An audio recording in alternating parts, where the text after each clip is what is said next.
Yo pagué $30,000 para arreglar completamente el techo de la casa en el campo. Mi hija Andrea hizo un escándalo. Para esa casa vieja usted tiene dinero, pero para la propia hija no. Mi yerno Luis intentó tomar lo que era derecho de ella y agarró mi bolso buscando mi tarjeta del banco. Pero encontró otra cosa adentro. Se puso blanco como el papel y los dos salieron corriendo de mi sala. Pero eso fue después. Mucho después. Para entender cómo llegamos a ese momento de locura, necesito contar desde el principio. Todo comenzó hace 3 meses, cuando visité a mi padre en el campo. Yo me llamo Clotilde, tengo 69 años, y soy viuda desde hace 7. Mi esposo me dejó esta casa donde vivo, algunos ahorros que administro con cuidado, y una pensión modesta pero suficiente para vivir sin apuros. Trabajo medio turno en una tienda de telas, más por mantenerme ocupada que por necesidad real. La casa del campo es donde crecí. Es una construcción antigua, de paredes gruesas, pisos de cemento y un patio enorme lleno de árboles frutales. Allá vive mi padre Vicente. Tiene 91 años y es el hombre más testarudo que conocí en mi vida. Se niega a dejar esa casa. Dice que nació allá y que va a morir allá, y que nadie lo va a mover mientras tenga un soplo de vida en el cuerpo. Yo lo entiendo. Esa casa guarda toda su historia.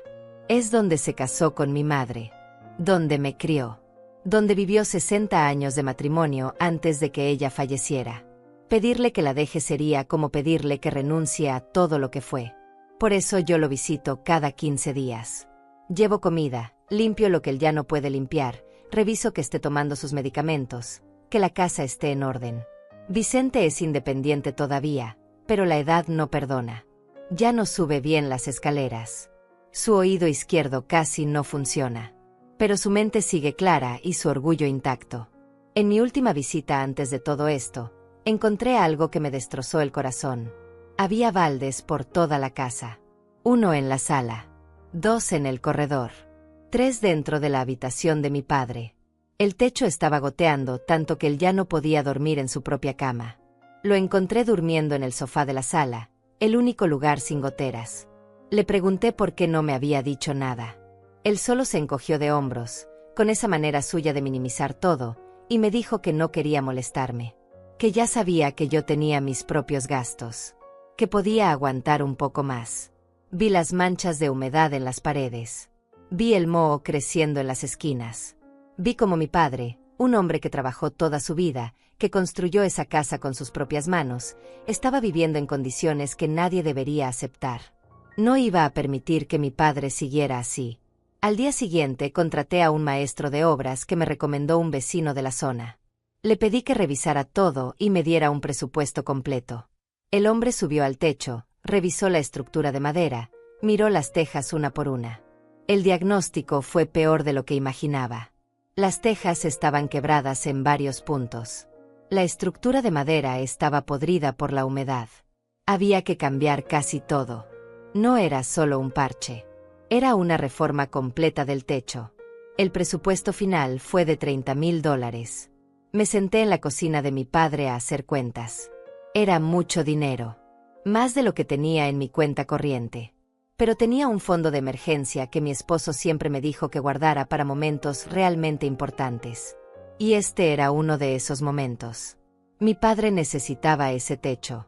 Necesitaba poder dormir en su cama. Necesitaba estar protegido cuando llegaran las lluvias fuertes.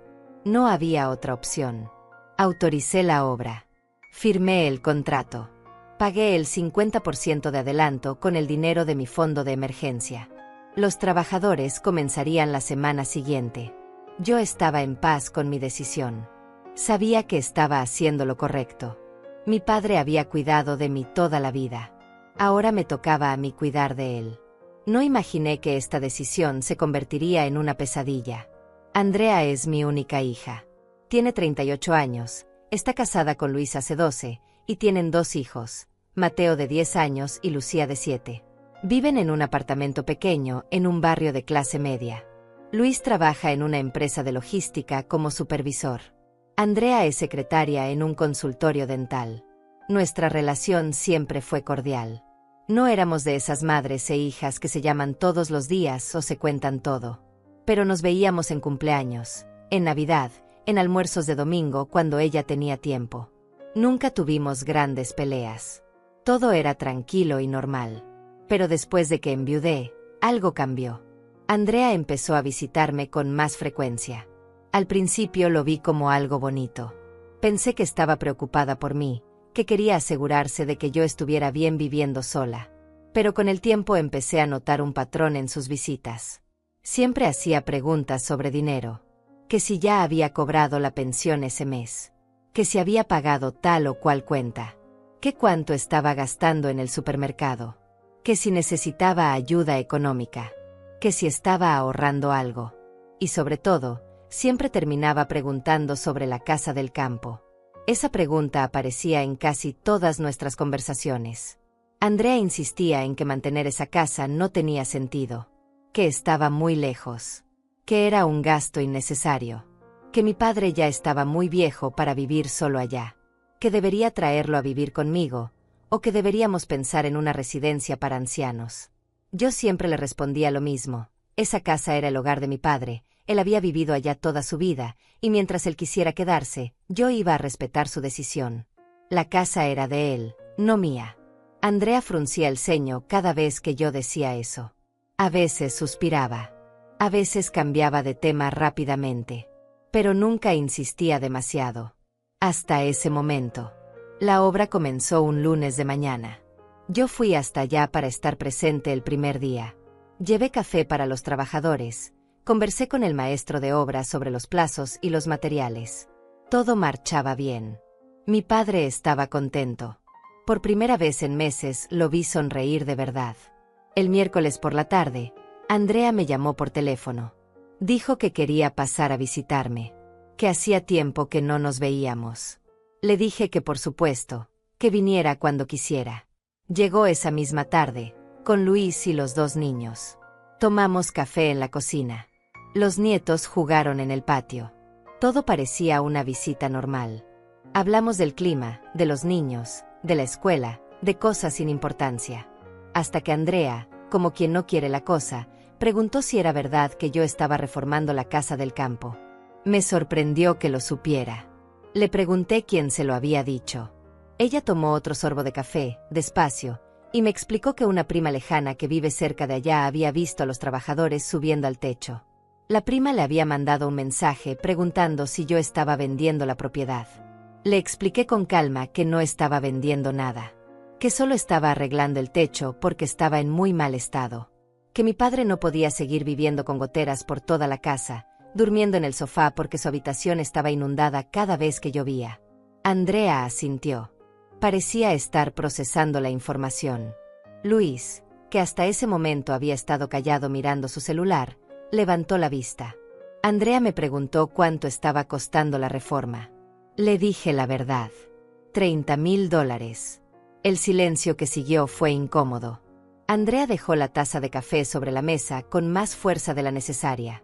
Luis se quedó mirándome fijo, como si estuviera evaluando algo en su cabeza. Después Andrea preguntó, con una voz extrañamente controlada, si yo tenía ese dinero disponible. Le dije que sí, que estaba usando mis ahorros, que era mi decisión y que estaba en paz con ella. Andrea miró a Luis. Él le devolvió la mirada. Fue un intercambio silencioso pero cargado de significado, como si hubieran tenido toda una conversación sin palabras. Entonces Andrea dijo algo que me dejó helada. Mamá, ¿no crees que $30,000 es mucho dinero para gastar en una casa que está cayéndose a pedazos? Le respondí que la casa no se estaba cayendo a pedazos, que solo necesitaba el techo nuevo, que la estructura era sólida, que mi padre vivía allá y tenía derecho a vivir con dignidad. Pero es que no tiene sentido, insistió Andrea. Es tirar el dinero a la basura. Esa casa no vale ni la mitad de lo que estás gastando en arreglarla. Luis asintió, respaldando a su esposa. Andrea tiene razón, Clotilde. Ese dinero se podría usar de mejor manera. Me molestó que mi yerno opinara sobre mis finanzas, pero mantuve la calma.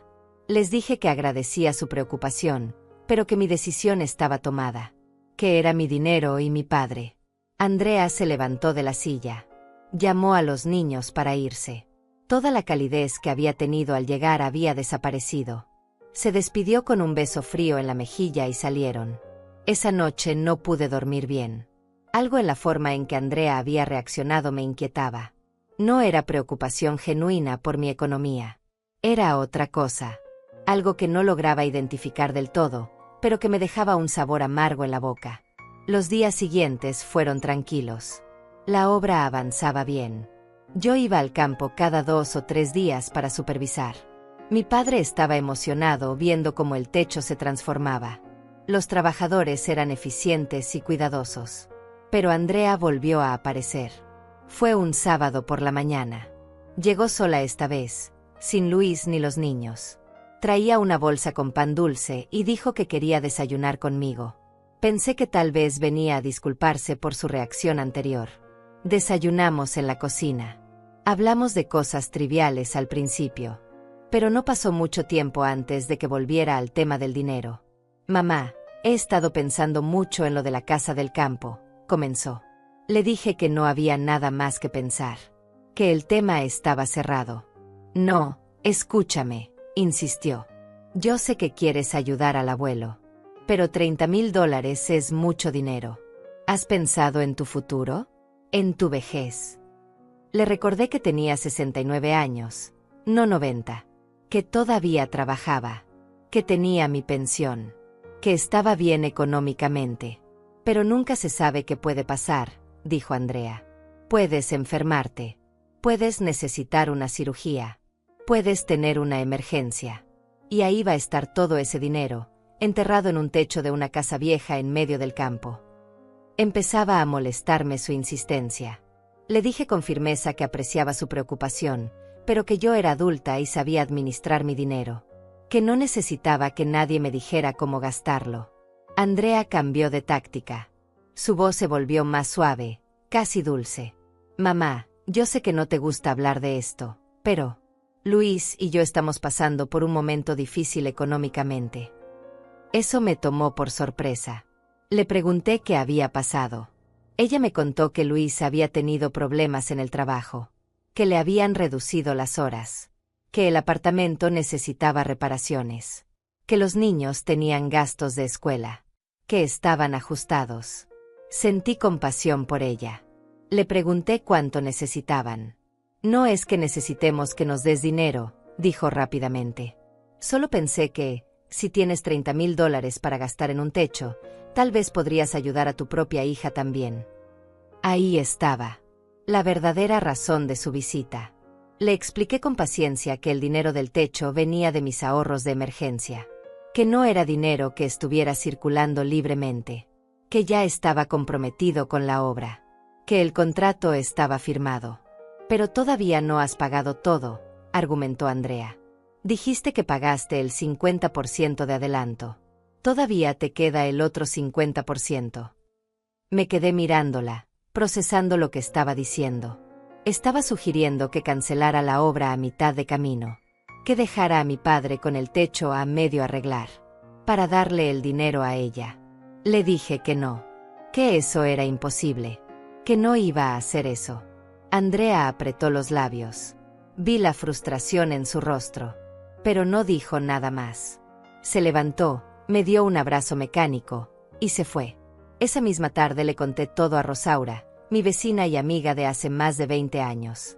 Rosaura es una mujer sabia, directa, que siempre me dice las cosas como son.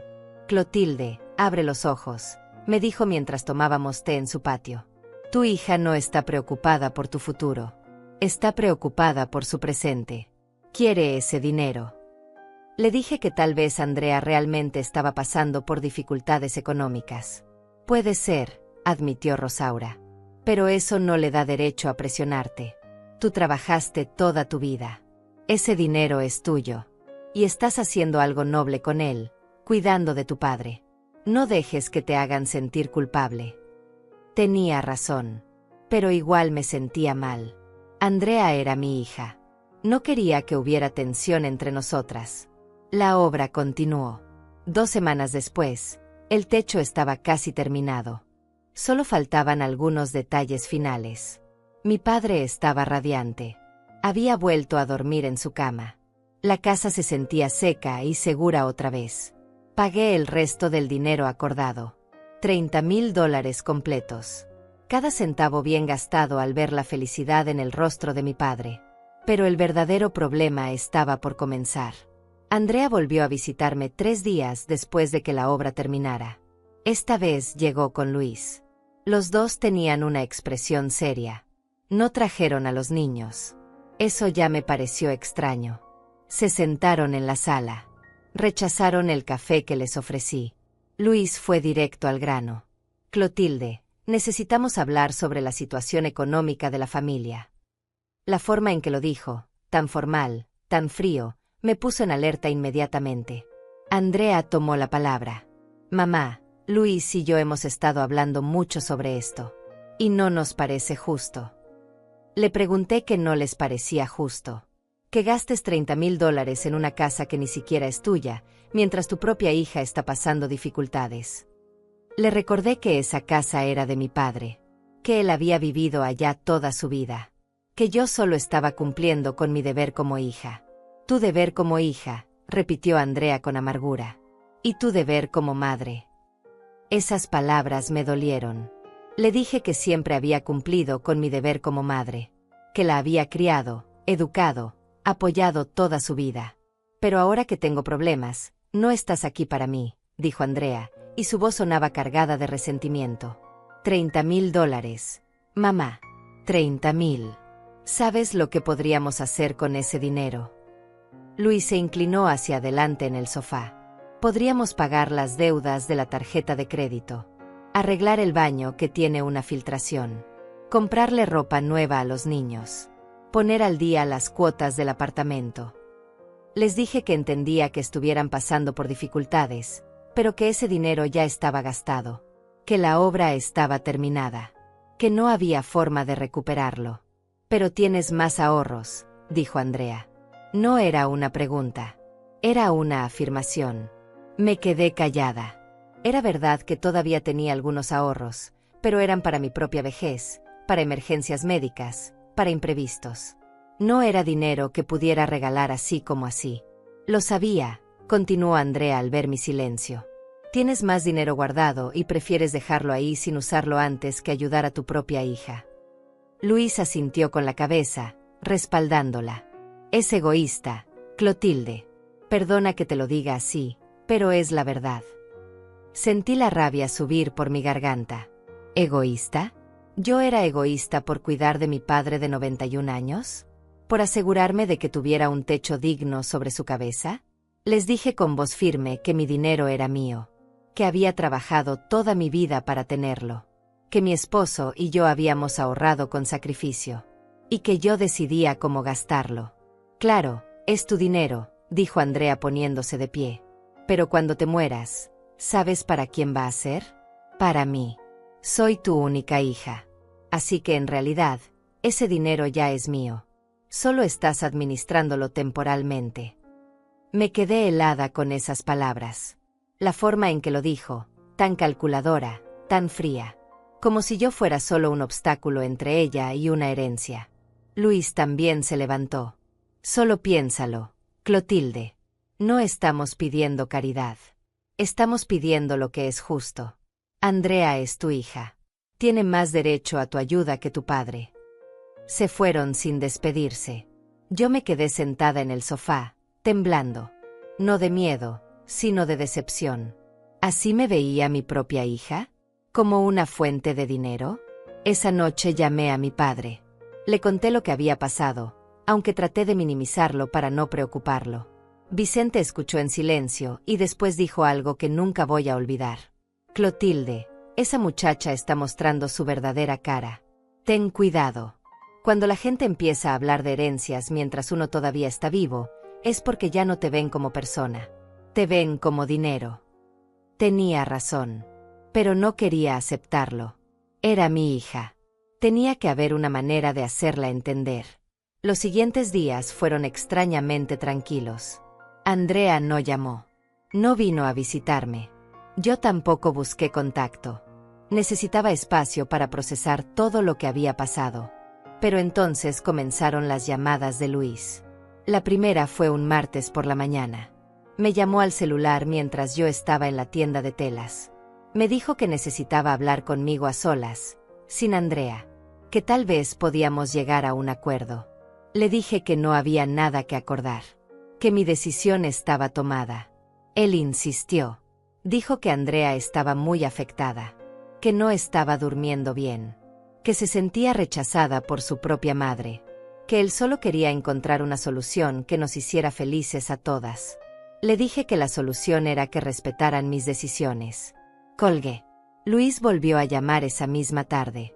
Y al día siguiente. Y al otro día. Siempre con el mismo discurso. Que Andrea sufría. Que los niños necesitaban cosas. Que yo tenía la capacidad de ayudar. Que era mi responsabilidad como abuela. Dejé de contestar sus llamadas. Entonces aparecieron en mi casa. Era un viernes por la tarde. Yo acababa de llegar del trabajo. Estaba cansada, con ganas de ducharme y preparar algo simple para cenar. Toqué el timbre, y cuando abrí la puerta, allí estaban. Andrea y Luis. Sin los niños otra vez. Necesitamos hablar, dijo Andrea empujando la puerta antes de que yo pudiera reaccionar. Entraron a mi sala como si fuera su casa. Luis cerró la puerta detrás de ellos. El gesto me pareció amenazante, aunque no podría explicar exactamente por qué. Mamá, esto ya pasó de límite, comenzó Andrea. Hace 2 semanas que no hablamos. Hace 2 semanas que no ves a tus nietos. Así vas a dejar las cosas. Le dije que era ella quien había dejado de hablarme. Que yo siempre estuve disponible. No, mamá. Tú nos rechazaste.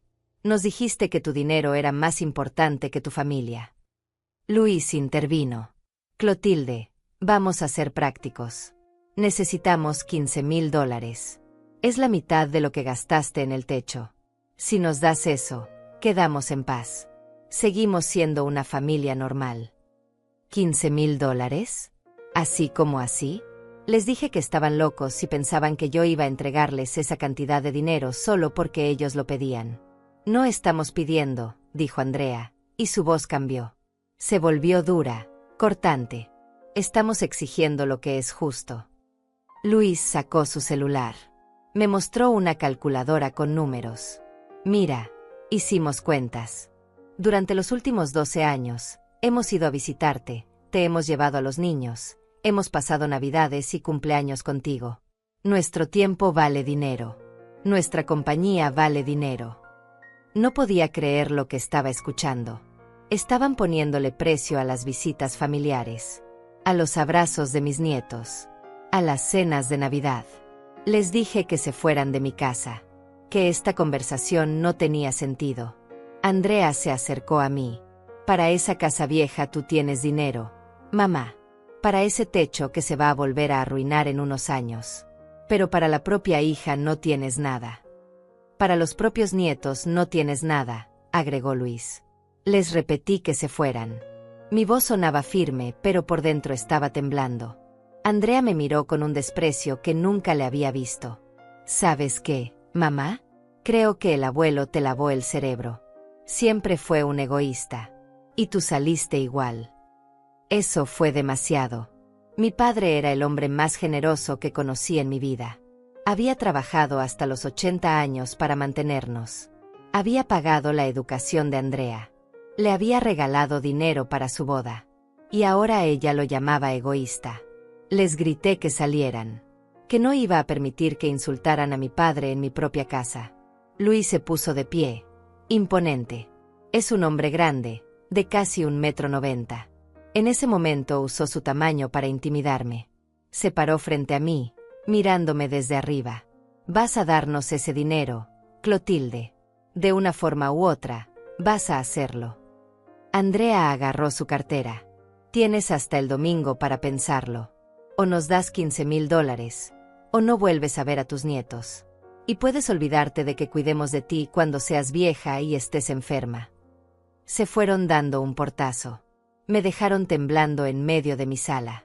Me senté en el sofá y rompí en llanto. No podía creer que mi propia hija me estuviera extorsionando, que estuviera usando a mis nietos como herramienta de chantaje. Llamé a Rosaura. Vino enseguida. Me trajo té, me abrazó, me dejó llorar en su hombro. Cuando me calmé, me dijo algo que me abrió los ojos. Clotilde, esto no va a parar. Aunque les des los 15,000, van a volver por más.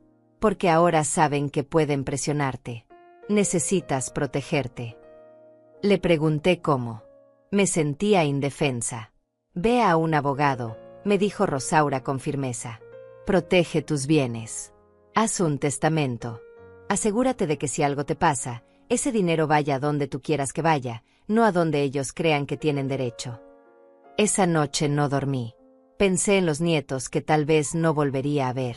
Pensé en Andrea, en cómo había cambiado. O tal vez nunca la conocí realmente. Pensé en mi padre, en cómo se sentiría si supiera que su nieta lo llamaba egoísta. El sábado por la mañana fui al centro. Busqué el despacho de un abogado que me había recomendado una compañera de la tienda hacía años. El doctor Alfredo Méndez.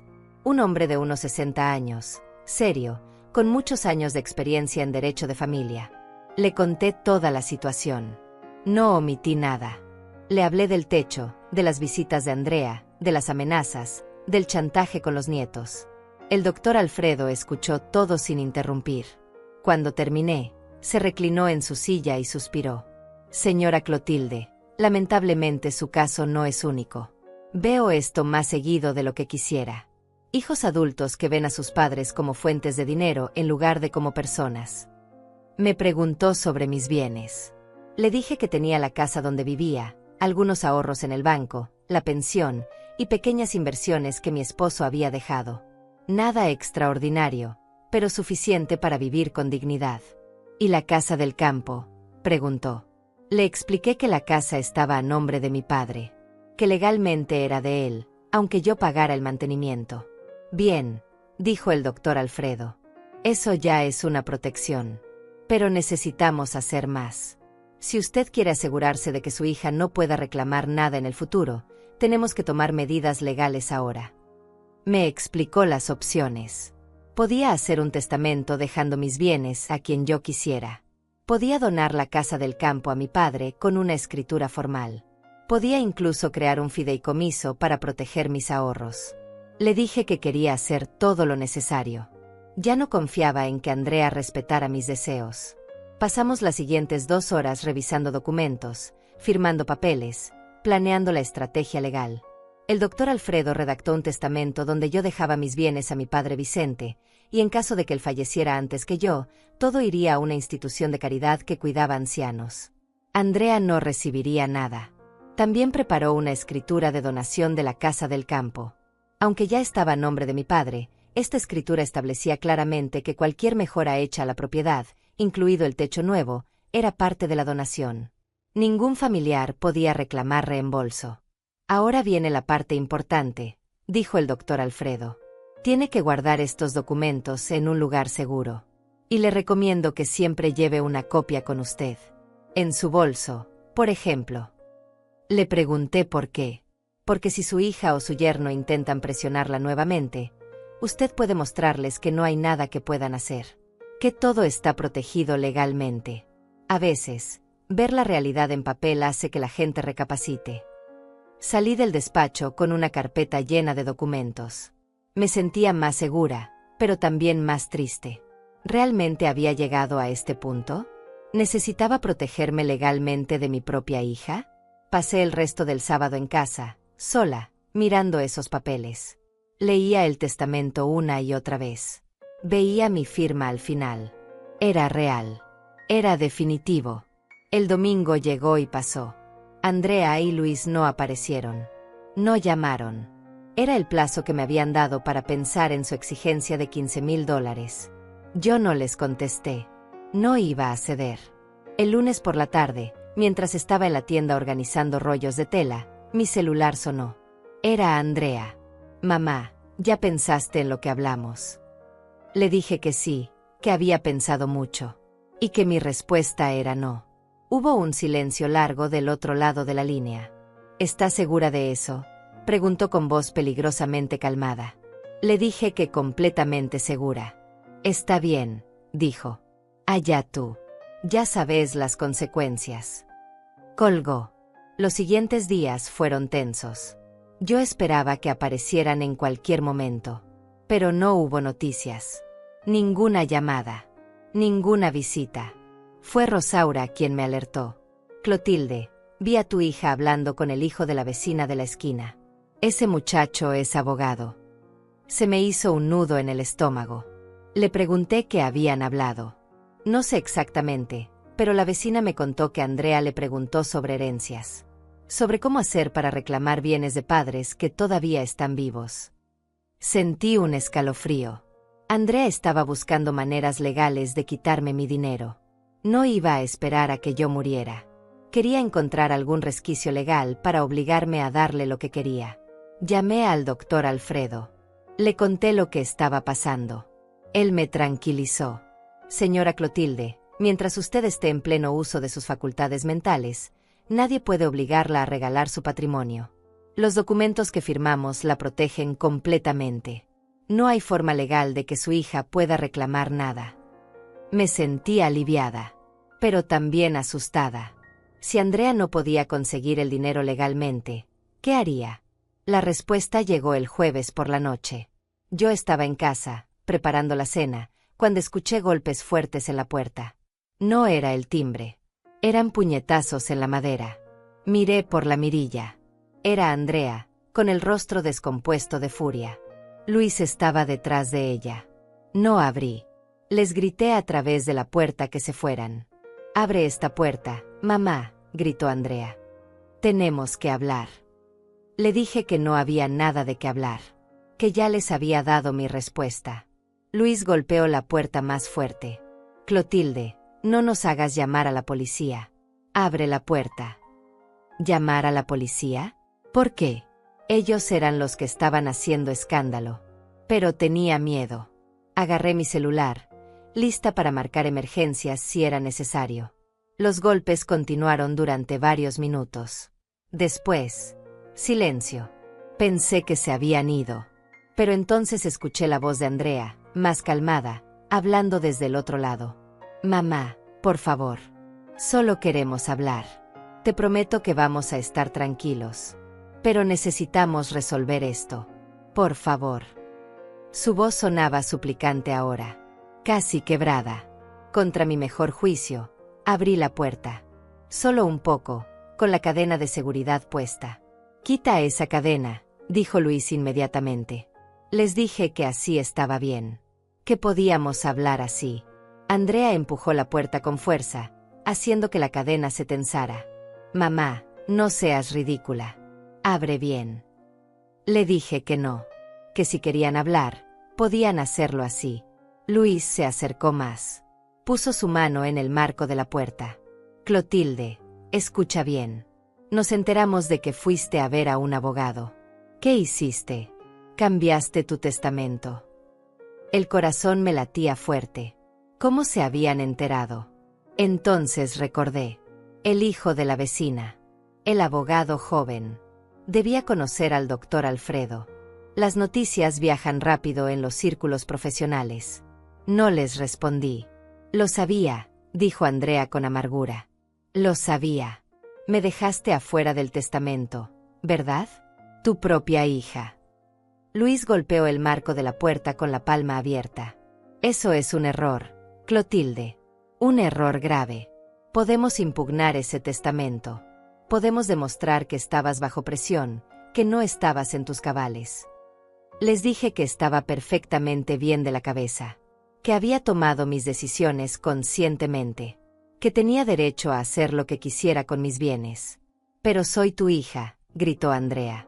«Tu única hija. ¿Cómo puedes hacerme esto?» Le dije que ella misma se lo había buscado, que me había extorsionado, que había usado a mis nietos como herramienta de chantaje, que había insultado a mi padre. «Todo eso lo hice porque estoy desesperada», dijo Andrea, y ahora estaba llorando. «Porque necesito ayuda y mi propia madre me da la espalda. ¿No entiendes? Estamos ahogados en deudas. El banco nos está presionando. Pueden quitarnos el apartamento». Luis asintió, respaldándola. «Es verdad, Clotilde. No estamos jugando. Si no conseguimos dinero pronto, vamos a perder todo. Y tú puedes evitarlo. Tienes el dinero. Solo tienes que ayudarnos. Les dije que si realmente estaban en esa situación tan grave, había otras opciones. Podían hablar con el banco, buscar una refinanciación, pedir un préstamo a otra institución. Pero que yo no iba a ser su fuente de dinero fácil. Dinero fácil, repitió Andrea con incredulidad. Mamá, soy tu hija. No es dinero fácil. Es lo mínimo que puedes hacer por mí después de todo lo que he hecho por ti. Le pregunté qué había hecho ella por mí exactamente. Andrea empezó a enumerar con los dedos. Te visito. Te llamo. Te llevo a los nietos para que no estés sola. Paso tiempo contigo. Te invito a mi casa. Cocino para ti. Me preocupo por ti. Cada cosa que mencionaba sonaba como un sacrificio, como si estar conmigo fuera una carga que ella había soportado heroicamente. Le dije que si todas esas cosas las había hecho esperando un pago a cambio, entonces nunca fueron genuinas. Que el amor familiar no se cobra. Que no se pone en una factura. Luis golpeó la puerta nuevamente, esta vez con más fuerza. Ya basta de filosofía barata, Clotilde. Vamos al grano. Necesitamos dinero. Tú lo tienes. Y lo vas a compartir porque somos familia. Les dije que no. Que cerraría la puerta y que si no se iban, llamaría a la policía. Llama a quien quieras, dijo Luis con desprecio. Pero esto no se queda así. Cerré la puerta. Los escuché gritar del otro lado durante varios minutos más. Después, finalmente, se fueron. Esa noche dormí con el celular al lado de la cama, con el número de emergencias marcado, listo para solo presionar llamar si era necesario. Cada ruido me despertaba. Cada sombra me asustaba. Al día siguiente fui a trabajar como siempre, aunque estaba agotada. En la tienda traté de concentrarme en atender a los clientes, en organizar las telas, en hacer inventario. Pero mi mente estaba en otra parte. Durante el almuerzo, llamé al doctor Alfredo. Le conté sobre la visita de la noche anterior. Sobre las amenazas. Señora Clotilde, esto es acoso. Si continúan presionándola de esta manera, puede poner una denuncia. La ley la protege. Le dije que no quería llegar a ese extremo. A pesar de todo, Andrea seguía siendo mi hija. No quería meterla en problemas legales. Entienda que a veces la única forma de detener a las personas es mostrarles que hay consecuencias reales, me dijo el doctor. Si ellos creen que usted no va a hacer nada, van a seguir. Tenía razón. Pero aún no estaba lista para ese paso. Los siguientes días pasaron sin incidentes. No hubo llamadas. No hubo visitas. Empecé a pensar que tal vez Andrea había entendido. Que tal vez se había dado cuenta de que no iba a conseguir nada presionándome. Qué ingenua fui. El sábado por la tarde estaba en casa doblando ropa limpia cuando escuché el timbre. Miré por la mirilla esperando ver al vecino que a veces me traía frutas de su huerto. Pero era Andrea. Sola esta vez. Sin Luis.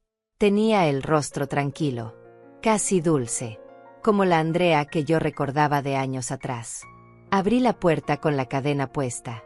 Mamá, dijo suavemente. Por favor. Solo quiero hablar. Sin gritos. Sin Luis.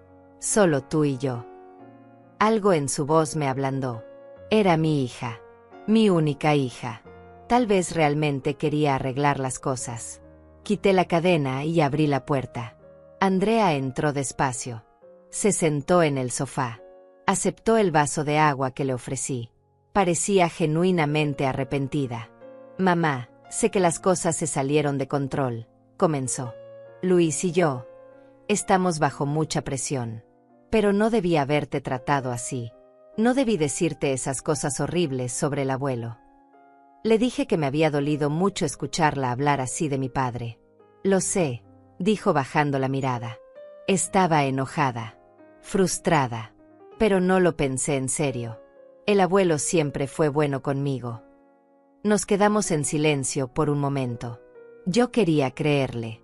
Quería creer que mi hija había vuelto a la razón. Mamá, continuó Andrea, no vine a pedirte dinero. Solo vine a disculparme. Y a decirte que te entiendo. Entiendo que quieras cuidar al abuelo. Entiendo que uses tu dinero como mejor te parezca. Sentí un alivio enorme. Tal vez las cosas podían arreglarse después de todo. Pero hay algo que necesito preguntarte, dijo Andrea. Y necesito que seas honesta conmigo. Le dije que por supuesto, que preguntara lo que quisiera. ¿Es verdad que cambiaste tu testamento? ¿Qué me dejaste afuera? Dudé antes de responder, pero decidí ser honesta. Le dije que sí, que después de todo lo que había pasado, había decidido dejar mis bienes a mi padre y a organizaciones de caridad. Andrea asintió lentamente, como procesando la información.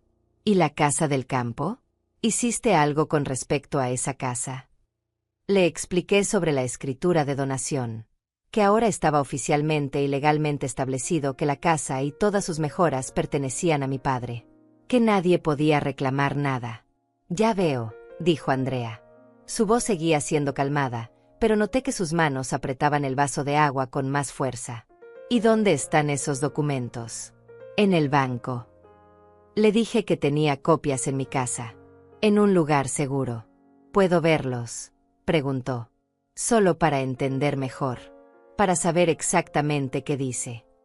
Algo en mi interior me advirtió que no lo hiciera, pero otra parte de mí, la parte que todavía quería confiar en mi hija, pensó que tal vez mostrarle los documentos la ayudaría a aceptar la realidad.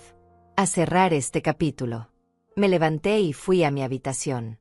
Saqué la carpeta con las copias de la gaveta de mi cómoda. Volví a la sala. Andrea estaba de pie junto a la ventana, mirando hacia afuera. Se volteó cuando me escuchó entrar. Le mostré los documentos. Ella los leyó con atención, pasando las páginas despacio. Vi cómo su mandíbula se tensaba con cada párrafo. Esto es muy definitivo, dijo finalmente. No hay forma de cambiarlo, ¿verdad? Le dije que mientras yo estuviera viva y en mis cabales, podía cambiar lo que quisiera, pero que por ahora, esta era mi decisión. Andrea devolvió los documentos a la carpeta. Me miró fijamente. Mamá, ¿sabes lo que esto significa? Significa que trabajé toda mi vida siendo tu hija para nada. Significa que todo el tiempo que pasé contigo, todas las navidades, todos los cumpleaños, todo fue inútil. Le dije que esa forma de pensar era exactamente la razón por la que había tomado esta decisión. Que ella veía nuestra relación como una inversión económica, no como amor. No digas estupideces, respondió Andrea, y su voz volvió a tener ese tono duro. Todo en la vida es una transacción. Tú me diste la vida, yo te doy mi tiempo y mi atención. Esa es la forma en que funciona. Le dije que estaba equivocada, que el amor no funcionaba así. Andrea se rió. Fue una risa corta, amarga. El amor. Qué romántica eres, mamá. Mientras tanto, yo me hundo en deudas y tú tienes dinero guardado que podrías usar para salvarme. Le recordé que había opciones, que podían vender el auto, mudarse a un apartamento más barato, reducir gastos, que había formas de salir de las deudas sin depender de mi dinero. ¿Vender el auto? Mudarnos, repitió Andrea con incredulidad. ¿Por qué tendríamos que hacer eso cuando tú tienes dinero más que suficiente? ¿Por qué tenemos que sacrificarnos nosotros cuando tú vives cómodamente? Le dije que yo vivía con lo que había trabajado toda mi vida, que no era cómoda, era prudente, que había ahorrado con esfuerzo durante décadas. Exactamente, dijo Andrea señalándome con el dedo. Trabajaste, ahorraste. ¿Y para qué? ¿Para dárselo todo a instituciones de caridad? ¿A extraños? En lugar de a tu propia sangre. Le expliqué que prefería que mi dinero ayudara a personas que realmente lo necesitaban, no a alguien que solo quería mantener un estilo de vida que no podía pagar. Andrea se acercó a mí. Su rostro estaba rojo de furia contenida. No puedo creer que seas tan egoísta, tan cruel. ¿Así vas a dejarme? Sin nada. Le dije que no la estaba dejando sin nada, que ella tenía su trabajo, su esposo, su apartamento, que tenía mucho más que muchas personas en este mundo. Pero podría tener más, gritó Andrea. Podría tener lo que me corresponde. Le dije que nada le correspondía, que yo no le debía nada más allá de lo que ya le había dado durante su infancia y juventud. Andrea respiraba agitadamente. Miró alrededor de la sala como buscando algo. Sus ojos se detuvieron en mi bolso, que estaba sobre la mesa del comedor. ¿Qué más tienes ahí?, preguntó señalando el bolso. ¿Más documentos? ¿Más secretos? Le dije que solo era mi bolso normal, con mis cosas personales. Quiero verlo, dijo caminando hacia la mesa. Le dije que no, que era mi privacidad. Pero Andrea ya había agarrado el bolso. Lo abrió y empezó a sacar cosas. Mi billetera, mis llaves, un paquete de pañuelos, mi celular. Andrea, para, le dije tratando de quitarle el bolso. No tienes derecho. Ella me empujó suavemente pero con firmeza. Tengo todo el derecho. Soy tu hija. Necesito saber qué más me estás ocultando. Sacó la billetera y la abrió. Contó el dinero que había adentro. Apenas $50 en efectivo. ¿Esto es todo lo que cargas? ¿Dónde está tu tarjeta del banco? Le dije que no le iba a decir. Andrea vació completamente el bolso sobre la mesa. Todo cayó en desorden. Y entonces lo vio. El sobre Manila que el doctor Alfredo me había dado. El sobre que contenía las copias certificadas de todos los documentos legales. ¿Qué es esto?, preguntó agarrando el sobre. Le dije que me lo devolviera, que eran documentos privados. Pero Andrea ya estaba abriendo el sobre. Sacó los papeles. Sus ojos recorrieron las páginas rápidamente. Vi cómo su expresión pasaba de la curiosidad a la comprensión, y luego a la furia absoluta. Esto es oficial, dijo con voz temblorosa. Ya está registrado. Ya es legal. No puedo hacer nada. Le dije que así era. Que mis decisiones ya estaban tomadas y protegidas legalmente. Andrea dejó caer los papeles sobre la mesa. Se llevó las manos a la cabeza. No puedo creerlo. No puedo creer que llegaras tan lejos. Que me odiaras tanto. Le dije que no la odiaba. Que simplemente estaba protegiendo lo que era mío. Protegiendo mi derecho a decidir sobre mi propio patrimonio. Protegiendo, gritó Andrea. ¿De quién? ¿De tu propia hija? Le dije que sí. De ella. Porque había demostrado que solo le interesaba mi dinero. En ese momento escuché la puerta de entrada abrirse. Mi corazón se detuvo. Yo había cerrado esa puerta con llave. ¿Cómo había entrado alguien? Luis apareció en el marco de la puerta de la sala. Tenía una llave en la mano. Mi llave. La que yo le había dado años atrás para emergencias, cuando los niños eran pequeños. ¿Qué está pasando aquí?, preguntó Luis mirando los papeles esparcidos sobre la mesa. Mira esto, dijo Andrea pasándole los documentos. Mira lo que hizo. Nos dejó afuera de todo. De todo, Luis. Luis leyó los papeles con atención. Su rostro se fue endureciendo con cada línea. Cuando terminó, me miró con una frialdad que me aterrorizó. Esto fue un error, Clotilde. Un error muy grande. Le dije que se fueran de mi casa. Los dos. Inmediatamente. Todavía no, dijo Luis caminando hacia mí. Primero vamos a solucionar esto. Andrea se colocó a su lado. Los dos me acorralaban contra la pared de la sala. Yo retrocedí hasta que mi espalda tocó la pared. Vas a cambiar esto, dijo Luis señalando los documentos. Vas a llamar a tu abogado ahora mismo y vas a revertir todo esto. Le dije que no iba a hacer eso. Sí vas a hacerlo, insistió Luis. Su voz era baja pero amenazante. Porque si no lo haces, las cosas se van a poner muy difíciles para ti. Le pregunté si me estaba amenazando. Estoy siendo realista, respondió Luis. Eres una mujer mayor. Vives sola. Pueden pasar muchas cosas. Accidentes. Caídas. Problemas de salud que requieran que alguien tome decisiones por ti. Sentí un escalofrío. ¿Estaba sugiriendo lo que yo pensaba? Andrea intervino. Mamá, Luis solo está diciendo que necesitas ser razonable. Piensa en tu futuro. ¿Quién va a cuidarte cuando ya no puedas cuidarte sola? Yo. Tu hija. Entonces es justo que yo tenga acceso a tus recursos. Les dije que prefería irme a una residencia de ancianos antes que depender de ellos. ¿Con qué dinero?, preguntó Luis con una sonrisa cruel. Si todo tu dinero va a estar atado en fideicomisos y donaciones, no vas a poder pagar una buena residencia. Andrea asintió. Exacto. Vas a terminar en un lugar horrible. Sola. Abandonada. Mientras que si nos das lo que nos corresponde ahora, nosotros te cuidaremos. Te prometo que te cuidaremos. Era una amenaza disfrazada de promesa. Me quedaba claro que si yo no cedía, ellos iban a asegurarse de que mi vejez fuera miserable. Les dije que no me importaba, que prefería cualquier cosa antes que recompensar su comportamiento. Luis perdió la paciencia. Se acercó más a mí. Escúchame bien, vieja terca. Vas a hacer lo que te estamos pidiendo. Porque Andrea es tu heredera legal. Es tu única hija. Y cuando estés senil o enferma, ella va a tener el derecho de tomar decisiones por ti. Así que mejor arreglas esto ahora por las buenas, o lo vamos a arreglar después por las malas. Andrea puso su mano en el brazo de Luis. Calma. No necesitamos llegar a eso. Se volvió hacia mí. Mamá, seamos prácticas.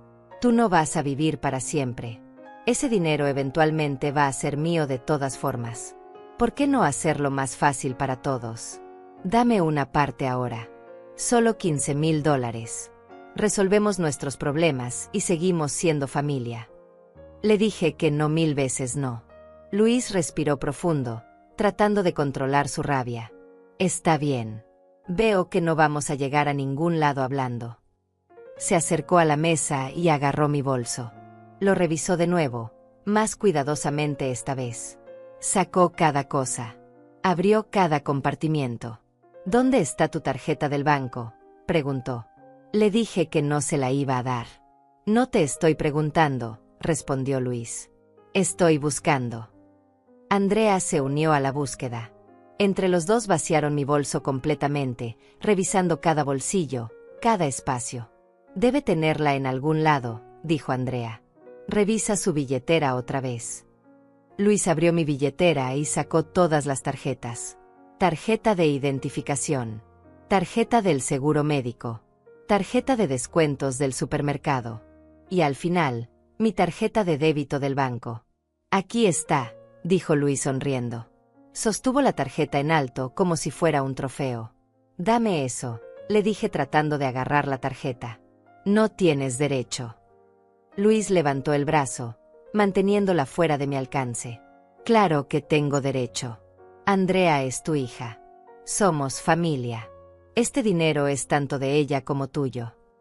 Andrea sacó su celular. Dame el número de clave. Mamá, vamos a hacer una transferencia ahora mismo. Solo $15,000. Ni siquiera es todo lo que te pedimos. Les dije que estaban locos si pensaban que yo les iba a dar mi clave. Entonces lo vamos a hacer de otra manera, dijo Luis guardándose la tarjeta en el bolsillo. Vamos a ir al banco mañana. Los tres juntos. Y vas a retirar el dinero en efectivo. Le dije que no iba a hacer eso. Que podían quedarse con la tarjeta si querían, pero sin la clave no servía de nada. Y yo no pensaba dársela. Luis se acercó a mí otra vez. Su rostro estaba a centímetros del mío. Clotilde, no me provoques. Puedo ponerme muy desagradable cuando me provocan. Sentí miedo real por primera vez. Este hombre era capaz de cualquier cosa. Lo vi en sus ojos. Andrea notó mi expresión de terror. Luis, basta. La estás asustando. Bien, respondió Luis sin apartar su mirada de mí. Que tenga miedo. A ver si así entiende la gravedad de la situación. Traté de moverme hacia un lado, pero Luis bloqueó mi camino. Estaba atrapada entre él y la pared. Dame la clave, repitió. 4 números. Es todo lo que necesito. Le dije que no, mi voz temblaba, pero mi decisión era firme. Luis levantó su mano. Por un momento pensé que iba a golpearme.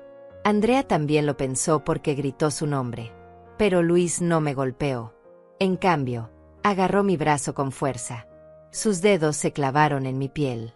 Suéltame, le dije. Me estás lastimando. Apenas te estoy tocando, respondió Luis.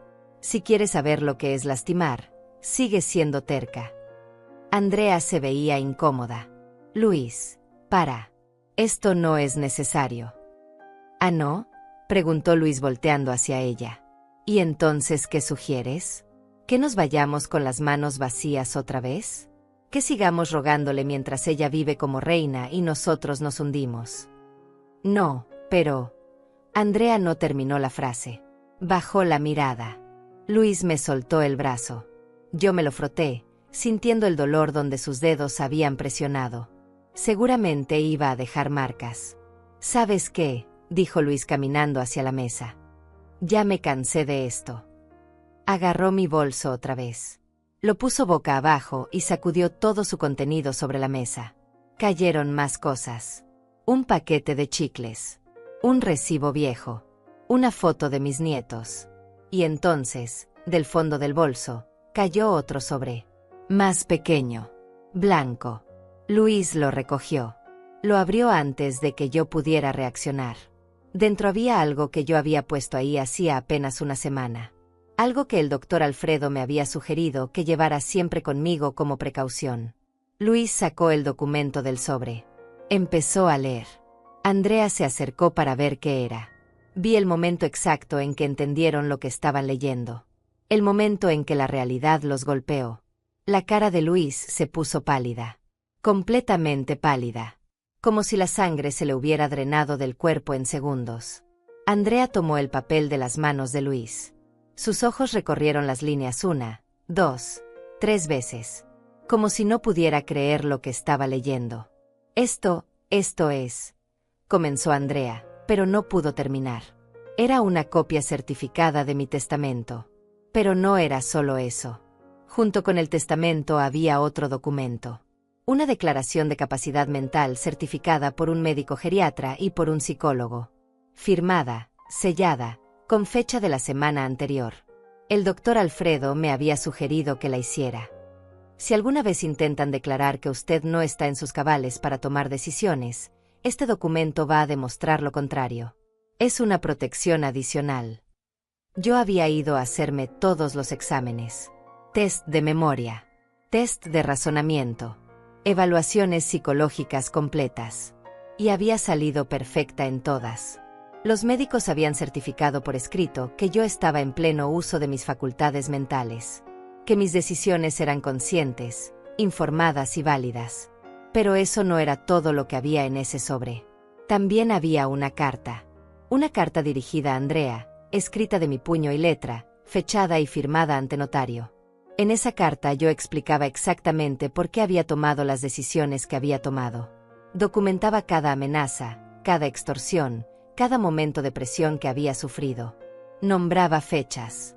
Citaba palabras exactas que ellos habían dicho. Y al final de la carta, declaraba que si algo me pasaba bajo circunstancias sospechosas, esta carta debía ser entregada a las autoridades. Que había dejado copias con mi abogado y con Rosaura. Que todo quedaba documentado. Luis dejó caer el papel como si quemara. Retrocedió varios pasos. Andrea seguía leyendo la carta. Vi cómo sus manos temblaban. Cómo sus labios se movían en silencio repitiendo las palabras que yo había escrito. Tú documentaste todo, dijo finalmente con voz quebrada. Cada conversación. Cada visita. Todo. Le dije que sí. Que desde la primera vez que me pidieron dinero, había empezado a tomar notas. Que tenía un diario completo de todo lo que había pasado entre nosotros en los últimos 3 meses.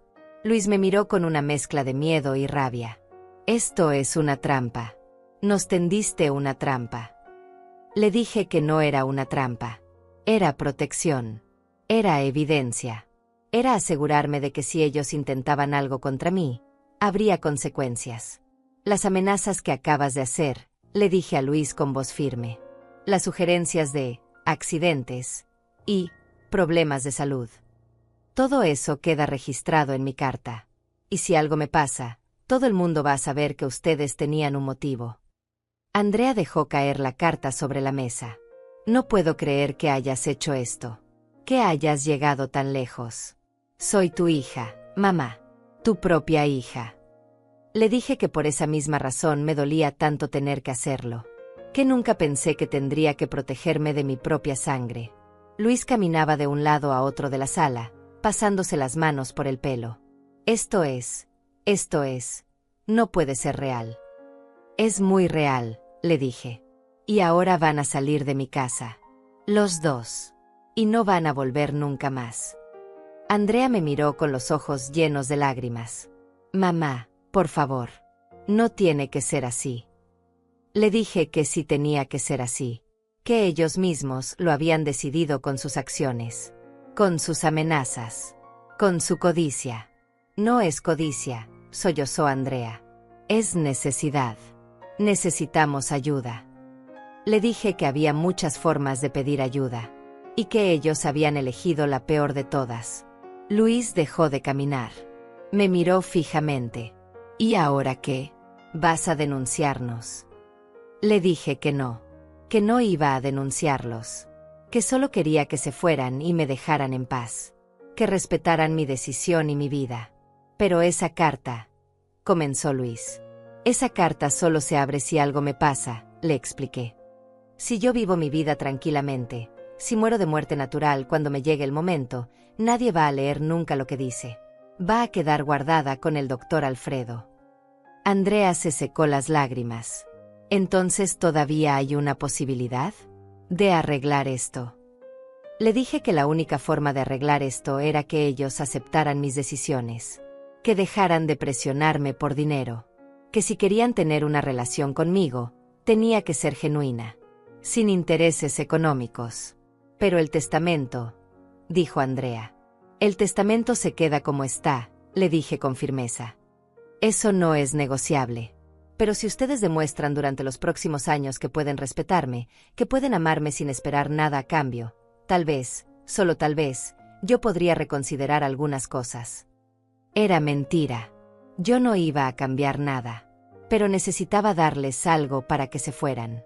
Para que me dejaran en paz. Luis miró a Andrea. Andrea lo miró a él. Tuvieron otra de esas conversaciones silenciosas. Está bien, dijo finalmente Luis. Nos vamos. Pero quiero que sepas algo, Clotilde. Esto no se olvida. Lo que hiciste hoy, documentarnos como si fuéramos criminales, eso no se olvida. Le dije que lo que ellos hicieron tampoco se olvidaba. Que las amenazas, la extorsión, el intento de robar mi tarjeta del banco, todo eso quedaba grabado en mi memoria. Andrea recogió su cartera.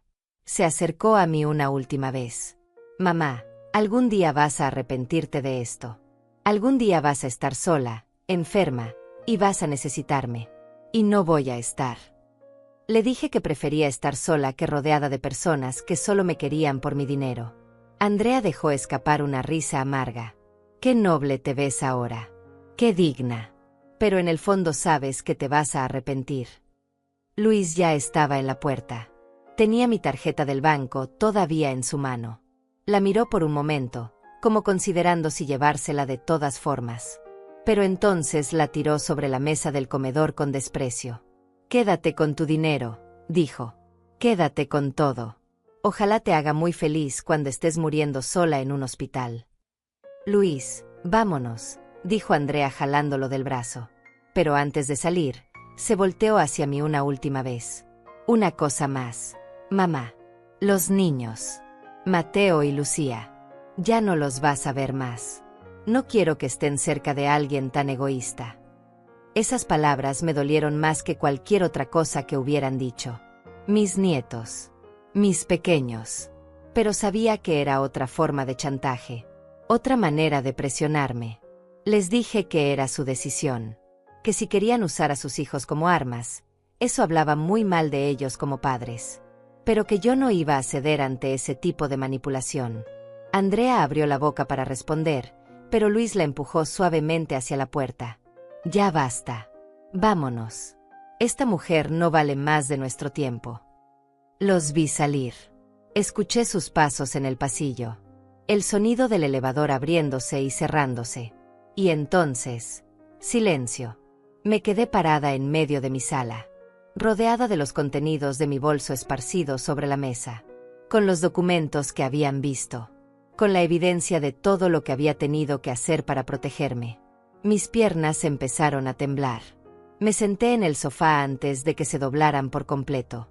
Y entonces, finalmente, me permití llorar. Lloré por la hija que había perdido.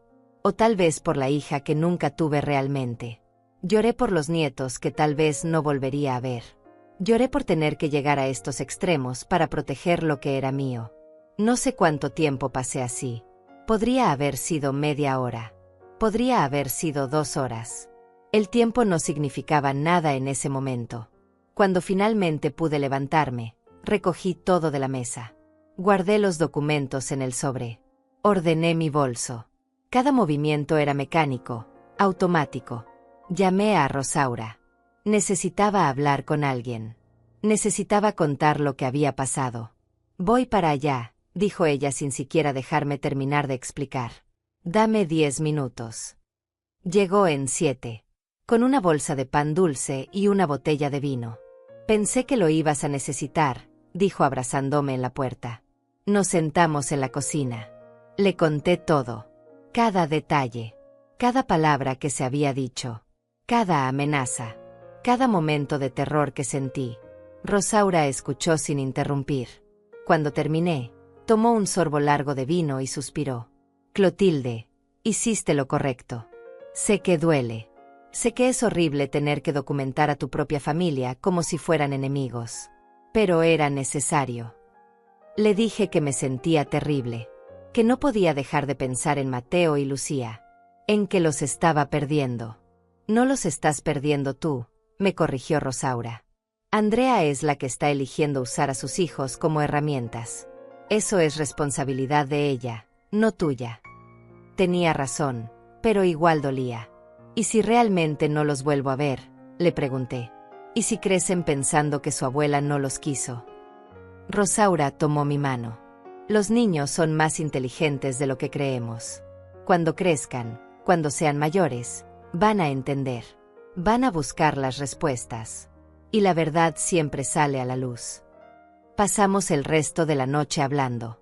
Rosaura me ayudó a procesar todo. Me recordó por qué había hecho lo que hice. Me dio la fuerza que necesitaba para no derrumbarme. Cuando finalmente se fue, eran casi las 2 de la mañana. Me fui a dormir exhausta, pero extrañamente en paz. Había pasado por el peor momento. Había enfrentado a Andrea y a Luis. Y había sobrevivido. Los siguientes días fueron tranquilos. Demasiado tranquilos. Cada vez que sonaba el teléfono, mi corazón se aceleraba. Pero nunca era Andrea. Nunca era Luis. Una semana después, llamé a mi padre. Necesitaba escuchar su voz. Necesitaba saber que había hecho lo correcto protegiéndolo. Clotilde, ¿estás bien?, preguntó Vicente apenas contestó. Escucho algo raro en tu voz. Le conté una versión reducida de lo que había pasado. No quería preocuparlo con todos los detalles, pero necesitaba que supiera. Vicente estuvo callado por un momento largo. Después dijo, esa muchacha salió a la familia de su padre. Mi yerno era bueno, pero su familia siempre tuvo esa manera de ver el dinero como lo más importante. Nunca había pensado en eso. Mi esposo había sido generoso y trabajador, pero recordé que su hermano siempre había sido problemático con temas de dinero. Tal vez Andrea había heredado algo de eso. Papá, le dije, ¿hice bien? Estuve mal en proteger mis bienes de esta manera. Clotilde, respondió mi padre con voz firme. Hiciste lo que tenías que hacer. Nadie, ni siquiera tu propia hija, tiene derecho a quitarte lo que trabajaste toda tu vida. Y te agradezco que me protegieras a mí también. Este techo nuevo es más que un techo. Es dignidad. Es amor. Es respeto. Y eso no tiene precio. Sus palabras me hicieron llorar otra vez. Pero esta vez eran lágrimas de alivio. De saber que al menos una persona en mi familia entendía. Que al menos mi padre me apoyaba. 2 semanas después, el doctor Alfredo me llamó. Señora Clotilde, necesito informarle algo. La hija de usted ha estado haciendo averiguaciones. Sentí un nudo en el estómago. ¿Qué tipo de averiguaciones? Ha consultado con otros abogados. Está buscando formas de impugnar el testamento. De declarar que usted no estaba en sus cabales cuando lo firmó. Le dije que eso era imposible, que yo tenía la certificación médica, la evaluación psicológica. Todo estaba documentado. Exactamente, dijo el doctor Alfredo. Y esos otros abogados se lo han dicho. No tiene caso. Usted está protegida legalmente de todas las formas posibles. Pero pensé que debía saberlo, para que esté alerta. Le agradecí por avisarme. Colgué el teléfono sintiéndome validada. Andrea había intentado encontrar una manera de quitarme mi dinero legalmente, y había fallado. Los documentos que yo tenía eran sólidos, inquebrantables. Pasó un mes. Después 2. La vida comenzó a encontrar un nuevo ritmo. Yo seguía trabajando en la tienda de telas. Visitaba a mi padre cada 15 días. Me juntaba con Rosaura para tomar café. Era una vida tranquila, simple, pero mía. Había momentos en que extrañaba a Andrea. A la Andrea que yo pensé que conocía. Había momentos en que veía niños de la edad de Mateo y Lucía y sentía un dolor agudo en el pecho. Pero también había momentos de paz. De saber que había hecho lo correcto. De saber que nadie me estaba manipulando ni presionando. De poder dormir tranquila sin temer que alguien viniera a exigirme dinero. Un día, mientras estaba ordenando telas en la tienda, entró una clienta que me miró con curiosidad. ¿Usted es Clotilde?, preguntó. Le dije que sí, preguntándome cómo me conocía. Soy prima de Andrea. Ella me contó que ustedes tuvieron problemas. Sentí la tensión inmediata. ¿Qué le habría contado Andrea? Pero la mujer sonrió. Solo quería decirle que usted hizo bien. Mi prima siempre ha sido así. Desde niña. Siempre creyó que el mundo le debía algo. Y Luis es peor. Entre los dos han arruinado varias relaciones familiares por el dinero. Me quedé sorprendida. Otras relaciones. La prima asintió. Los padres de Luis no les hablan desde hace 3 años. Por un problema similar. Ellos querían que los suegros les regalaran dinero para un auto nuevo. Cuando se negaron, Andrea y Luis los cortaron completamente. Esa información me dio una perspectiva nueva. No era solo conmigo. Era un patrón. Una manera de ser que ellos tenían con cualquiera que tuviera algo que ellos querían. No se sienta culpable, me dijo la prima antes de irse. Usted se está protegiendo. Y tiene todo el derecho. Esa noche me acosté pensando en esas palabras. En cómo a veces las personas te muestran quiénes son realmente, y uno tiene que creerles. Andrea me había mostrado quién era. Y yo había actuado en consecuencia. 3 meses después del incidente, recibí una carta. Venía sin remitente, pero reconocí la letra de inmediato. Era de Andrea. Me quedé mirando el sobre durante varios minutos antes de abrirlo. Parte de mí tenía miedo de lo que pudiera decir. Otra parte tenía esperanza de que tal vez fuera una disculpa. Una oportunidad de reconciliación. Abrí la carta con manos temblorosas. Mamá, comenzaba. No te escribo para pedirte perdón porque no creo haber hecho nada malo. Solo pedí lo que era justo. Lo que cualquier hija esperaría de su madre. Si tú no puedes verlo así, es tu problema, no el mío. Quiero que sepas que Mateo y Lucía preguntan por ti a veces. Les he dicho que estás muy ocupada. No les he dicho la verdad porque no quiero que piensen mal de ti. Pero algún día van a saber que su abuela los rechazó. Que prefirió su dinero antes que a su familia. Luis y yo estamos bien. Conseguimos un préstamo del banco. Estamos pagando nuestras deudas. Lo logramos sin tu ayuda, ¿cómo ves? No te necesitábamos realmente. Solo queríamos saber si podíamos contar contigo. Y demostraste que no. Espero que cuando seas vieja y estés sola, recuerdes este momento. Recuerdes que tuviste la oportunidad de tener a tu familia cerca, pero elegiste el dinero. Andrea. Leí la carta 2 veces. Después la doblé cuidadosamente y la guardé en la carpeta con todos los otros documentos. Era una pieza más de evidencia. Una muestra más de cómo Andrea veía la situación. No me causó el dolor que ella probablemente esperaba que causara. Al contrario, me dio claridad. Me confirmó que había tomado la decisión correcta. Le mostré la carta a Rosaura esa tarde. Ella la leyó y sacudió la cabeza. Esta muchacha todavía no entiende. Todavía se ve como la víctima.